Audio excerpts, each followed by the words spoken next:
Singularity by William Sleator, Chapter 4. It was almost dark now, but I could see a girl standing by the sundial, a pink towel wrapped around her head and a hand over her mouth. She removed the hand and pressed it to her throat. She started to speak, then she saw me and she jumped. "What's the matter?" Barry said. "Oh, twins!"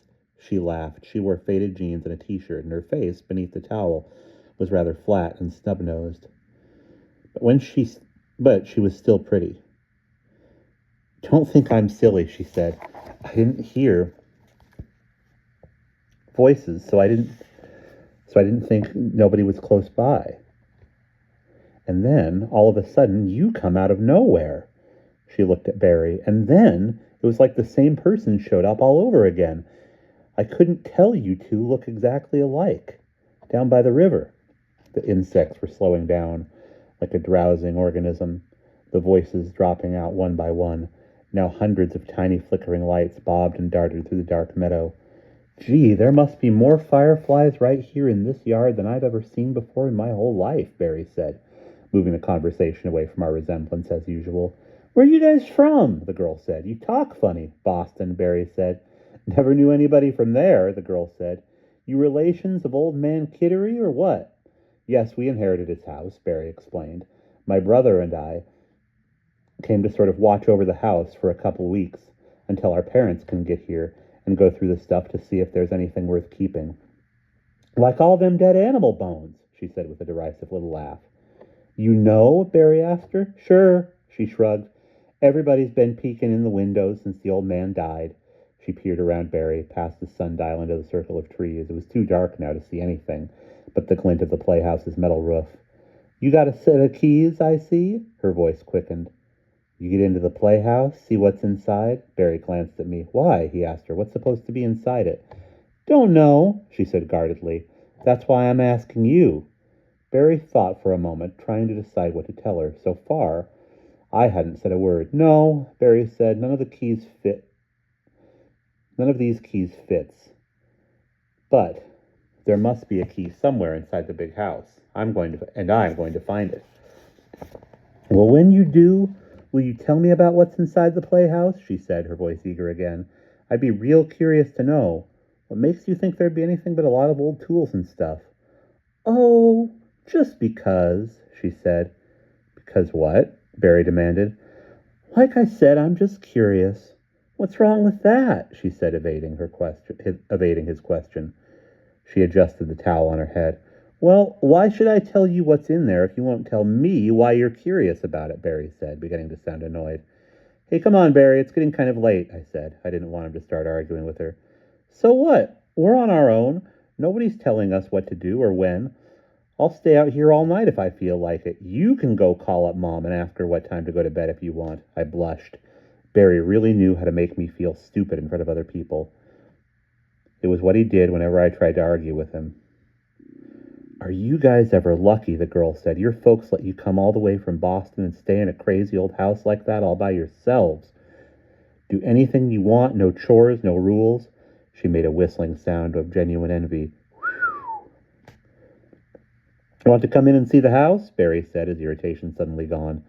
"If you tell us what you know about this place, we'll show you around. I'll take you inside the playhouse, and if I get in..." "The playhouse? I don't know about going in, but the house, sure." "And you'll tell us what you know?" Barry pressed her. "Well, yeah, but..." She seemed hesitant again. "But why not?" "Well, but if you're the old man's family, you might not like the kind of things I..." Her voice dwindled away. "Look," Barry told her, "he was a relative that we never met and hardly even heard of, practically, until he died and left our mother this house. It's not like we have any kind of loyalty to him. We heard he was weird and unpopular around here. We're not going to be insulted or anything. We just want to find out about him." He grinned his most charming grin at her. He hadn't looked at me that way for years. "Doesn't that make sense?" "Well, yeah, I guess, when you put it that way." She thought for a moment, pursing her lips. "What difference does it make now, anyway? He's dead, ain't he? Come on, let's go." But I wasn't sure it was a good idea to invite her in. We'd hardly been inside the house for half an hour ourselves and hadn't explored it thoroughly. What if something happened to her? And who was she, anyway? Would it be wise to show her what was in the house? Would our parents or Mr. Crane have approved? And I wasn't sure I liked her very much. She seemed ignorant and pushy. If she started hanging around all the time, our 2 weeks could be ruined. You don't have to go home for supper or anything? I asked. They turned back around, already moving toward the house. Oh, Harry, Barry said, sounding hostile and embarrassed at the same time. We already ate ages ago, the girl said. It was too dark to see her expression, but I caught the tinge of disparagement in her voice. Already she didn't like me. My folks know I'm just around the farm somewhere. I'm just out around the farm somewhere. Didn't even take my bike or nothing. I got a good hour before they'll start wanting me back. Your parents are farmers? Barry said as they started walking again. Uh-huh. We own all the fields around here, across the river and on the other side of the road, too. It's been in the family since my great-grandfather. The Kittery place is kind of like a little island in the middle. The river makes a loop right around it. You'd think your family would have tried to buy it, Barry said. They had already forgotten about me. Yeah, except this little meadow here never was much good for corn. Down low by the river and all, and full of boulders. The earth's too thin here, with a granite shelf right underneath it. Of course, that's not to say they didn't try to buy it one time or another, just because it was kind of a nuisance having it here. Wait a minute. Barry stopped and turned to face her just outside the back door.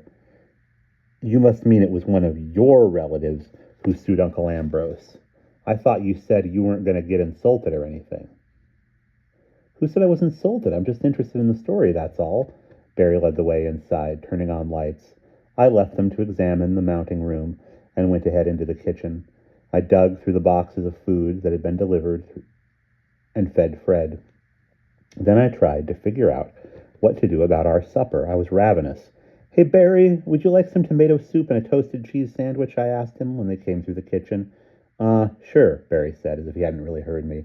The girl pulled the towel off her head. Her hair was short and curly and blonde, and she had freckles. She looked about our age.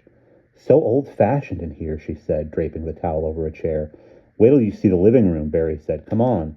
I listened to their muffled voices and the floors creaking under their footsteps as I warmed up soup and peeled slices of cheese out of plastic. Fred, after gobbling his food, lay down on the floor and watched me, flapping his little tail on the rug. Good boy, Fred. We're friends, aren't we? I told him, and squatted down frequently to pet him. They came back to the kitchen about 20 minutes later. Old-fashioned as it was the only remotely inviting room in the house, without skeletons or piles of books everywhere. The stained wooden table was comfortable for sitting around, and there was a round rag rug on the floor. That's the way you heard it? Sheesh, the girl was saying as they came in. It's just what our mother thought she remembered. Her mother said when Mom was a little girl, none of us was ever involved in it or cared about it. The girl clucked her tongue. Boy, my grandpa sure did, she said.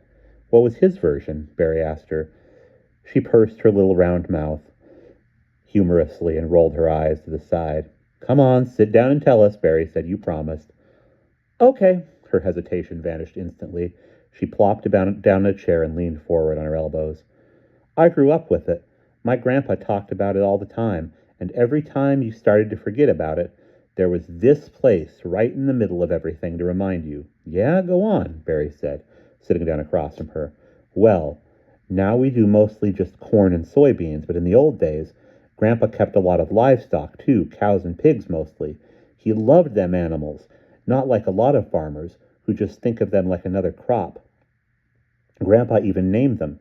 He was funny that way, but don't get me wrong, he wasn't no nutcase like old man Kittery. Oh, sorry about that. I told you. We never even knew him. Naming his animals doesn't sound so funny to me, I said, with a glance at Fred. You don't mind if we eat? I asked her, setting down bowls and plates. Anyway, he had this sow, name of Estelle. She won all these prizes. He was so proud of that pig. My dad used to have to wash her and brush her up. Well, then one morning she was gone. She got out of her pen and wandered away. They were sure they'd find her. You don't just lose a 400-pound sow. They're big. And they found tracks in the underbrush, like she'd gone down to the river and up the other side over here. But when they came over to look, Old Man Kittery told them he never seen her. She hadn't been here. He let them look around, and she weren't there. Did they look inside the playhouse? Barry asked. Wasn't no playhouse then. Just those trees and a big flat rock there. When did he build the playhouse, I wonder? I'm coming to that. Anyway, they never found Estelle. Just had to give up, but Grandpa was mad. A pig like that's worth a lot of money. But couldn't somebody else have stolen the pig, Barry said. They saw the tracks coming right over here, and then, after that, there was Giselle, a cow and her calf, Artichoke. Same thing happened to them. Tracks coming over here and everything. Never found them again after that. Grandpa built a double barbed wire fence all around the property. Maybe he did steal the animals and butchered them in here, Barry said, with a nod to the mounting room. You can't butcher big animals in a tiny place like that. And Grandpa knew everybody in town and for miles around. If Kittery had sold those animals, even cut up as meat, Grandpa would have known. Kittery didn't even have a truck to carry them, or a car. No, there was no explanation except they disappeared over here, even after the double fence. Cavity got out and never came back. Cavity, I said. What kind of a name is that? Cavity was a beautiful horse. When he disappeared, it was all Grandma could do to keep Grandpa from coming over here and shooting Kittery dead. And that was when he got the idea to set a trap and catch Kittery in the act, whatever the act was. So on purpose, he didn't fix the hole in the fence where Cavity got through. And then he got all the hands to stay up with him and watch. And they waited.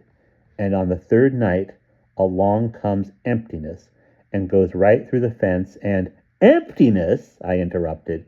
He really named an animal Emptiness? His best milk cow. He thought it was kind of a joke to name her that. And she was as lazy and sluggish as they come. But something was attracting her over to this meadow here. Maybe one of them whistles people can't hear. Anyway, she made enough noise trampling down to the river and across it that they didn't have any trouble sneaking quietly along behind.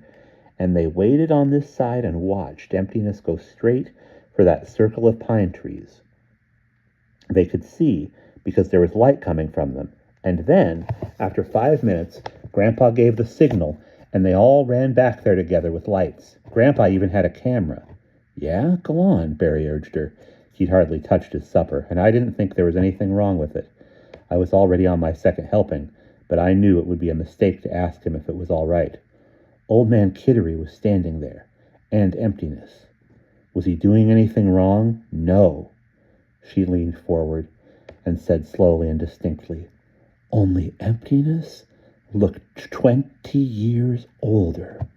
She was all skinny and shrunk, with her udders withered and her bones sticking out, and Kittery was furious. He started screaming for them to get off his land, and Grandpa was screaming at him to give him back his cow. And then, this is how they tell it, Kittery laughed and pushed Emptiness away and said, her voice changed, You call this old thing a cow? She's nothing but skin and bones. What would I want with her? She recited the quotation like a familiar poem. Then she sat back and folded her arms and looked at Barry. Even Barry couldn't think of anything to say. He shook his head.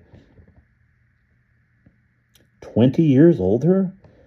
But they all knew it was Emptiness because of her markings. That's when Grandpa took him to court. It doesn't make any sense, Barry said. She shrugged. Who knows? I guess that's why the judge couldn't do anything. Of course, he wasn't on Kittery's side.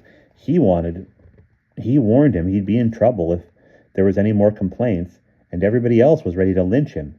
And that's when he built the playhouse. And after that, the animals stopped disappearing. I don't believe it, Barry said. He took a big bite of his sandwich and gulped it down, not even tasting it. They probably just stopped letting them run away. It was probably your grandpa's fault from the beginning. Why would building the playhouse change anything? I knew you'd get mad, she said, flushing. I probably shouldn't have told you. She stood up. My folks would probably kill me if... Wait a minute, don't go, Barry said slowly, putting his half-eaten sandwich down. I just remembered something. Be right back. He hurried into the mounting room. Well, I can't stay much longer, the girl said, but she sat down again. I wonder if he had his skeleton collection then, I said. I wonder if there's any connection between that and your grandpa's animals. It must have made people suspicious of Uncle Ambrose. She looked in Barry's direction, then said resolutely, "He wasn't friendly. Nobody from around here ever went inside this house. Anyway, it wouldn't have made any difference. Little skeletons of squirrels and mice and things. Nothing that could have been our animals. This meadow here always had little skeletons anyway, the story is. The Illinois Indians had a funny name for it. That meant skeleton stone, I think." "What's that?" Barry said, coming back into the kitchen. He leaned against the sink, something cupped in his hand. "Oobish or something," she said, looking up at the beamed ceiling. "Skeleton stone, it meant. That's what the Indians used to call this meadow. We learned it in school. And your grandpa knew that and didn't wonder about it? What's a few little rabbit bones have to do with losing a prize pig, a horse, a cow, and a calf?" she said hotly, spinning around to Barry. I hated arguments. "What's that in your hand?" I asked him, trying to calm things down. "The key to the playhouse," he said. "Let's go." And that is the end of chapter 4.